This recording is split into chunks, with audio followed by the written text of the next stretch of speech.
मई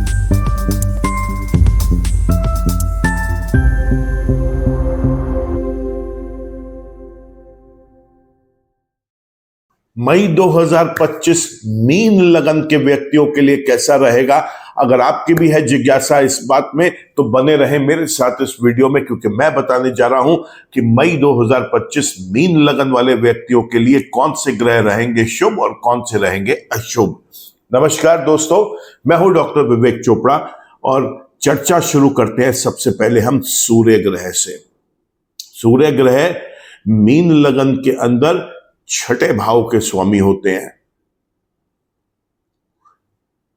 और जब ये कुंडली के छठे भाव का स्वामी मई 2025 में 2 राशियों के अंदर गोचर करेंगे।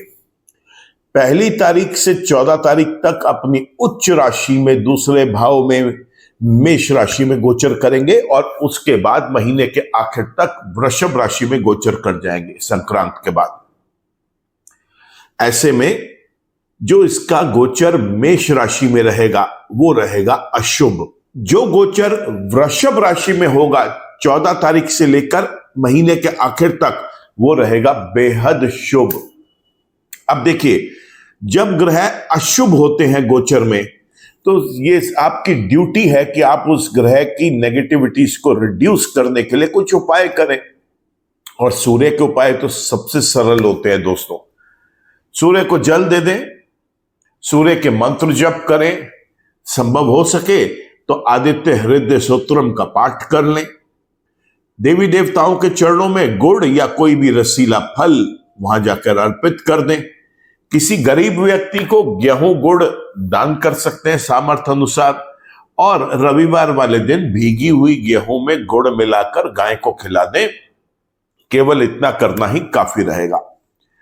अब बात करते हैं, जब ये 14 तारीख से महीने के आखिर तक वृषभ राशि के अंदर गोचर करेंगे कुंडली के तीसरे भाव में, ये बेहद शुभ रहेगा दोस्तों।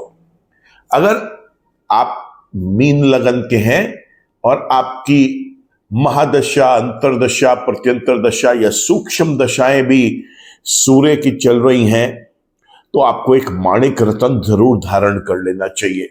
रत्न धारण नहीं कर सकते तो कम से कम ऑरेंज और ब्राइट येलो कलर के कपड़े आप यूज कर सकते हैं। शरीर पे भी इन कपड़ों को पहन सकते हैं, इन रंगों के कपड़ों को, या साथ में जो एसेसरीज होती हैं, बेड कवर है, बेड शीट्स हैं, उसके अंदर आप इसको यूज कर सकते हैं। तांबे के बर्तन में रखा हुआ पानी पी सकते हैं, वो भी बहुत शुभ चीज रहती है अगर सूर्य शुभ है तो उस वक्त। साथ ही साथ गुड़ का सेवन कर सकते हैं। एक माणिक रत्न अगर पहना जा सके तो बहुत अच्छा रिजल्ट देगा।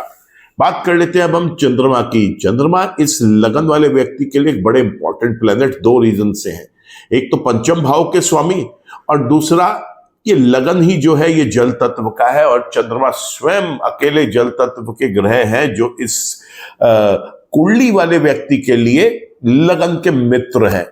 क्योंकि जो दूसरा जल तत्व का लगन है वो है शुक्र, और शुक्र यूजुअली लगन के जो स्वामी है बृहस्पति उनके मित्रों में नहीं आते। लेकिन चंद्रमा के साथ एक बहुत बड़ा इशू है, वो ये कि ये 12 की 12 राशियां एक ही महीने में कवर कर लेते हैं। अब कोई भी ग्रह हर एक राशि में शुभ या हर एक राशि में अशुभ रिजल्ट दे, ऐसा भी बहुत कम देखने को मिला है। तो चंद्रमा इस लगन वाले व्यक्ति के लिए शुभ है। अगर जन्म का भी शुभ है और गोचर में भी किसी वक्त शुभ राशि में चल रहा है और उसकी दशाएं भी चल रही हैं तो एक मोती रत्न जरूर धारण कर लेना चाहिए। अन्यथा रत्न धारण करने से बचें। ऐसे में चंद्रमा के मंत्र जप करना, महामृत्युंजय के जप करना, शिवलिंग पर कच्चा दूध या जल चढ़ाना बेहद शुभ रहेगा। शिवलिंग पर जल या दूध चढ़ाने के बाद वहां पर थोड़े से साबुत दाने चावल के जरूर चढ़ाएं, बहुत शुभ रहता है। किसी गरीब बूढ़ी औरत को शाम के समय चावल, चीनी, दूध इसका दान करना बहुत शुभ है। कोई भी लिक्विड आइटम, तरल पदार्थ दान किया जा सकता है, वो बहुत शुभ है। ऐसा करने से चंद्रमा की जो नेगेटिविटीज है वो भी रिड्यूस होंगी और चंद्रमा उस समय अगर अपने पॉजिटिव रिजल्ट्स दे रहे हैं तो उस पॉजिटिव रिजल्ट में शुभता में वृद्धि हो जाएगी। तो ये था चंद्रमा का पूरे के पूरे महीने का एक एनालिसिस, जिसमें शुभ और अशुभ चूंकि इतना माइन्यूटली हर 2.5 दिन में बदलता है, नहीं ट्रैक किया जा सकता, इसलिए सिर्फ अगर उसकी दशाएं चल रही हैं और जब वो गोचर में शुभ है तब उस समय उसका रत्न धारण कर ले, अन्यथा उसके मंत्र जप करें, उपाय करें, ऐसा करना बेहद शुभ है। मंगल ग्रह की अगर बात करें तो मंगल ग्रह तो कुंडली के 5वें भाव में गोचर करेंगे, और मंगल ग्रह का ये जो गोचर है ये अशुभ है, क्योंकि मंगल ग्रह 5वें भाव में जहां पर कर्क राशि पड़ती है, पूरा महीना कर्क राशि में गोचर करेंगे, और ये उनकी एक अशुभ राशि है। यहां पर वो शुभ फल देने में सामर्थ्य नहीं रखते। तो ऐसे में मंगल के मंत्र जप करना, बजरंगबली की पूजा करना, हनुमान मंदिर में मंगलवार के दिन जाकर प्रसाद चढ़ाना बेहद आवश्यक है। रात को हनुमान चालीसा पढ़कर सोएं, लाल रंग पहनने से बचें, और देवी देवताओं के चरणों में मोतीचूर का लड्डू जरूर चढ़ाएं। यहां पर आपको चाहिए कि जो छोटे बच्चे हैं, 10 साल से छोटे बच्चे, उनको अगर केले खिलाए जा सकते हो तो बेहद शुभ रहता है। यहां पर कहीं सुंदरकांड का पाठ हो रहा हो तो वहां पर जाकर जरूर बैठे, उस पाठ को सुने, ऐसा करना भी बहुत शुभ है। बात करते हैं अब हम बुध ग्रह की। बुध ग्रह दोस्तों बड़ा इंपॉर्टेंट प्लैनेट है इस कुंडली के अंदर, क्योंकि 2 केंद्रों का स्वामी है, और वो गोचर करेगा 3 राशियों में। सबसे पहले तो लगन में 6 तारीख तक, 6 तारीख से 23 तारीख तक कुंडली के दूसरे भाव में, और उसके बाद 23 तारीख से महीने के आखिर तक वो गोचर करेगा कुंडली के तीसरे भाव में, वृषभ राशि में। देखिए 1 तारीख से 6 तारीख तक मीन राशि में उसका गोचर शुभ है। 6 से 23 मेष राशि में भी वो शुभ रहेगा, लेकिन वृषभ राशि में आते आते वो इस व्यक्ति के लिए अशुभ रिजल्ट्स देंगे। तो पहले बात करते हैं, जब ये ग्रह शुभ है और अगर इसकी स्वयं की दशाएं भी चल रही हैं तो एक पन्ना रत्न जरूर धारण कर ले, इस मौके को ना चूके। और अगर ये ग्रह अशुभ है तो दोस्तों ऐसे समय में अगर आपका जन्म का भी ग्रह अशुभ है और गोचर में भी अशुभ है तो आपको गाय को हरा चारा खिलाना चाहिए, बुध के मंत्र जप करने चाहिए, दुर्गा माँ की पूजा अर्चना करनी चाहिए। ऐसे में हरी पत्तेदार सब्जियां देवी देवताओं के चरणों में भी अर्पित करें, जरूरतमंद व्यक्ति को भी दे दें। हरे साबुत मूंग का दान धार्मिक स्थल पे भी किया जा सकता है, किसी जरूरतमंद व्यक्ति को भी किया जा सकता है। स्वयं हरा रंग पहनने से ऐसे समय में बचें। देखिए कभी भी मैं कोई आपको रत्न धारण करने की सलाह देता हूं, कई बार वीडियो बनाते बनाते हम एक बताना भूल जाते हैं। मैं आपको बार बार सचेत कर रहा हूं, कोई भी ग्रह हो 9 ग्रहों में से, अगर वो जन्म का शुभ है, गोचर में भी शुभ है, तभी उसको आप धारण करें, अन्यथा आप उस ग्रह को धारण बिल्कुल ना करें। जन्म के अशुभ ग्रहों को तो कभी भी धारण नहीं करना, भले ही चाहे वो गोचर में शुभ हो या वो अशुभ हो। बात कर लेते हैं अब हम बड़े इंपॉर्टेंट प्लेनेट की, वो है बृहस्पति। देखिए बृहस्पति इस लगन वाले व्यक्ति के लिए इसलिए भी इंपॉर्टेंट है क्योंकि मीन लगन का स्वामी ही बृहस्पति है। और देखिए बृहस्पति काफी समय से वृषभ राशि के अंदर कुंडली के तीसरे भाव में मूवमेंट अपना गोचर कर रहे थे, और ये बेहद अशुभ था, बहुत सताया है मीन लगन वाले व्यक्तियों को पिछले कुछ महीनों में। लेकिन अब शुभ समाचार यह है कि बृहस्पति ग्रह 14 मई 2025 को गोचर कर जाएंगे। तो 14 तारीख तक तो अभी वो वृषभ राशि में ही रहेंगे और अपना सताना जारी रखेंगे, लेकिन 14 तारीख के बाद जब वो मिथुन राशि में गोचर कर जाएंगे तब वो बेहद शुभ रिजल्ट्स देंगे इस व्यक्ति को। केंद्र का मालिक केंद्र में ही आ जाएगा और अपने ही भाव को, दशम भाव को देखेंगे, तो ऐसे में बृहस्पति बहुत शुभ हो जाएंगे। अगर ऐसे समय में आपकी बृहस्पति की दशाएं भी चल रही हैं तो एक पुखराज रत्न धारण कर लेना।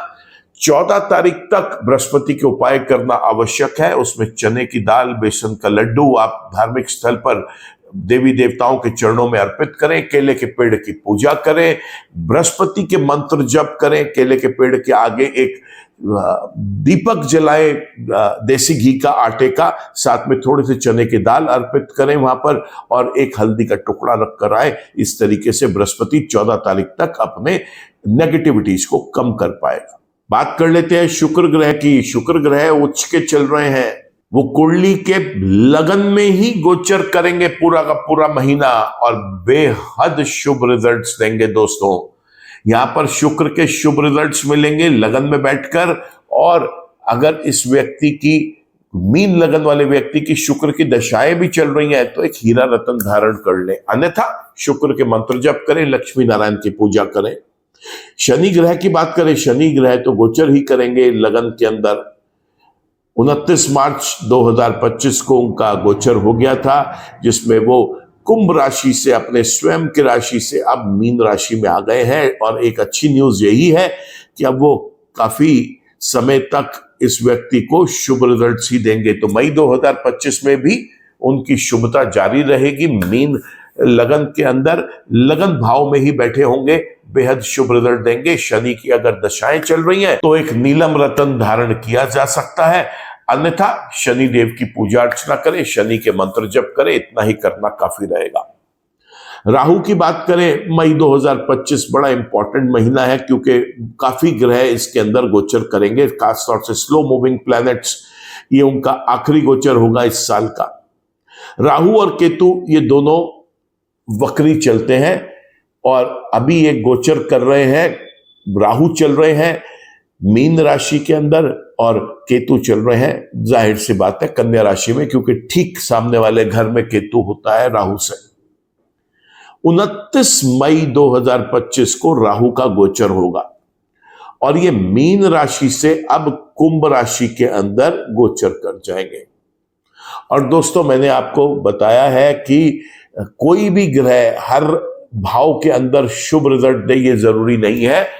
मीन राशि के अंदर राहु ने बहुत शुभ रिजल्ट्स दिए हैं पिछले कुछ महीनों में।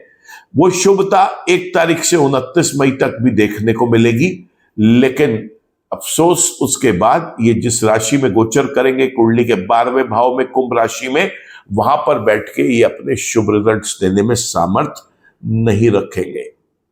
तो ये एक बड़ी चिंता का विषय है, क्योंकि एक राहु एक इंपॉर्टेंट प्लैनेट रोल प्ले करता है। वो अब अगले काफी महीनों तक इस व्यक्ति के लिए 29 मई 2025 के बाद से शुभ रिजल्ट देने में सामर्थ्य नहीं रखेगा। ऐसे में पक्षियों को सतनाजा डालना स्टार्ट करें, राहु के मंत्र जप करें, सरस्वती माता की पूजा करें, एक बाउल में पानी में अपना शक्ल देख के, अपना फेस देखकर वो पानी भी आप पक्षियों के पीने के लिए रख दें। ऐसा करना बहुत शुभ रहेगा।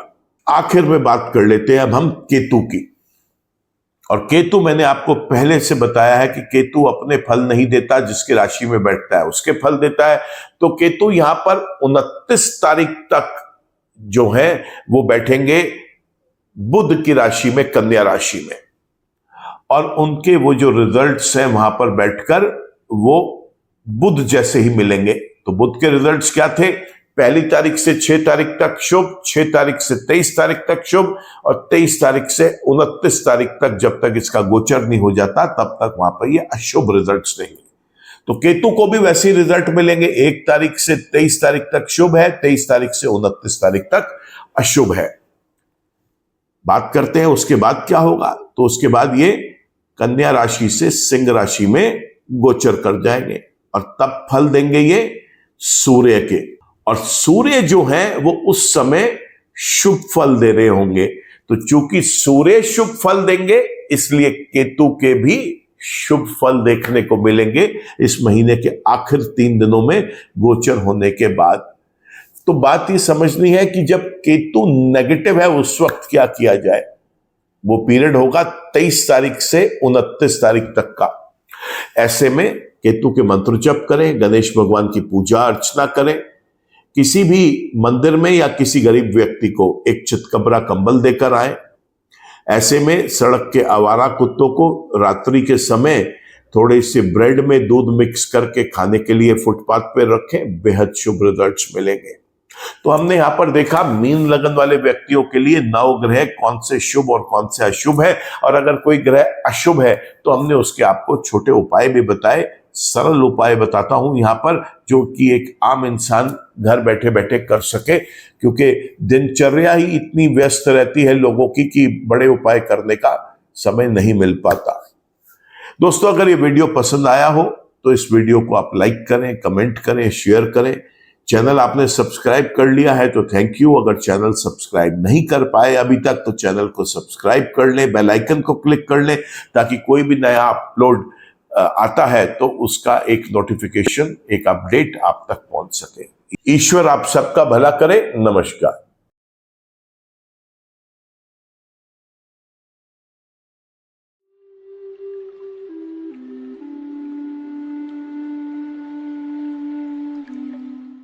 जीवन की सभी प्रकार की व्यक्तिगत, पारिवारिक और व्यावसायिक समस्याओं के समाधान के लिए तुरंत संपर्क करें। डॉक्टर विवेक चोपड़ा, पीएचडी, गोल्ड मेडलिस्ट, विश्व विख्यात ज्योतिषाचार्य एवं वास्तु एक्सपर्ट। कॉल अथवा व्हाट्सएप करें 9311131069 9212243169।